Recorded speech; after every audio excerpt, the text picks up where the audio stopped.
Hello, this is Multiplex Studio. Today we are going to recap Thor Love and Thunder. Before we start, please hit the subscribe button, give this video a thumbs up, and don't forget to drop a comment about what you think of the video. Also be aware of major spoilers. The movie starts with Gorr holding his daughter, walking in search for help. He then prays to God to take his life but spare his daughter's love life. As he waits for any help, his daughter took her last breath and dies in his arms. After accepting his faith, he buried his daughter. In the moment of continued loss of faith in God, he saw a bright light calling him. He quickly rushed towards the direction of the bright lights, then suddenly appeared in front of a forest and then jumps into the water. He moves around and found something to eat after months.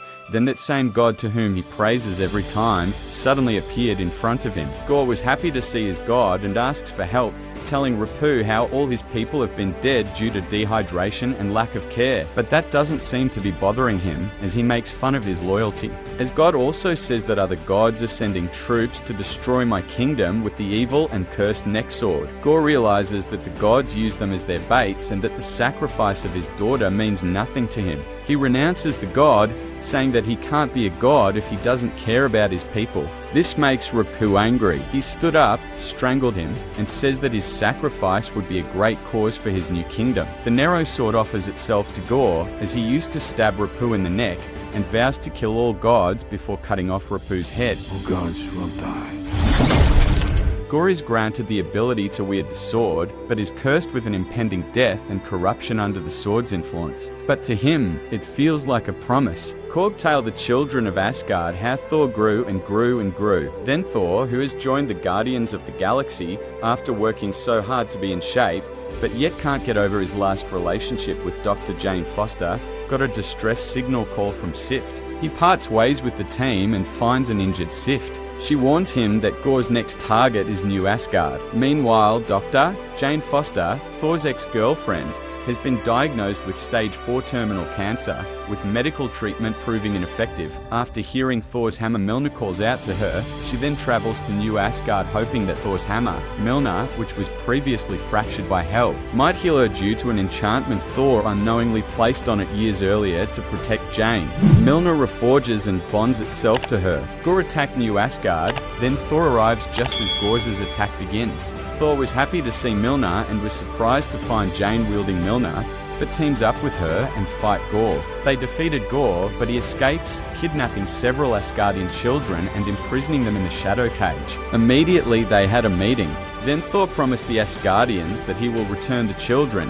The group travels to the omnipotent city to warn the other gods and asks for their help in creating an army. The leader of the gods, Zeus, was unwilling to help after making a joke on Thor by flicking off his disguise and ordering the groups captured to prevent them from exposing the city's location to Gorr. And this costs for a fight outbreak. When Zeus injures Korg, Thor imps Zeus with his thunderbolt, which Valkyrie steals before they escape to confront Gorr in the Shadow Realm. On the way, Dr. Jane, who happens to be the Mighty Thor, told Thor about her cancer diagnosis, and the two rekindle their relationship. They arrives at the Shadow Realm, but is unable to locate the children. Jane sees ancient drawings that depict Thor's Stormbreaker as a way to summon the frost to enter the realm of eternity, and then she realized it was a trap laid out by Gorr. Immediately, she throws away Stormbreaker to prevent Gorr from accessing it. However, Gorr threatens to kill Jane, forcing Thor to summon it back. Gorr successfully injures Valkyrie, and when Thor opened a portal, Gorr steals Stormbreaker from Thor's arms. Getting back to New Asgard, Jane collapses. Then, Thor discovers that Jane's Thor form is not allowing her body to naturally fight the cancer.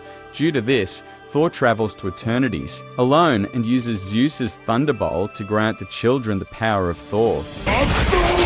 Well, only for some time. They fight Gorr's monsters, while he battles Gorr. When Gorr was about to kill Thor, Jane suddenly joins the battle with Mjølnir to save him. Then Thor frees Stormbreaker and headed over to the children to travel back to Asgard. Why they destroy the Nero sword, but the three are brought into Eternity's realm. With Gorr poised to make his wish, Thor begs Gorr to revive his daughter instead of destroying the gods. Leaving Gorr to make his decision, he went to meet Jane, who dies of her illness in his arms, moved by their display. Gorr wishes for eternity to revive Love his daughter, which was granted. As Gorr dies from the curse of the Nero sword, he requests Thor to take care of Love.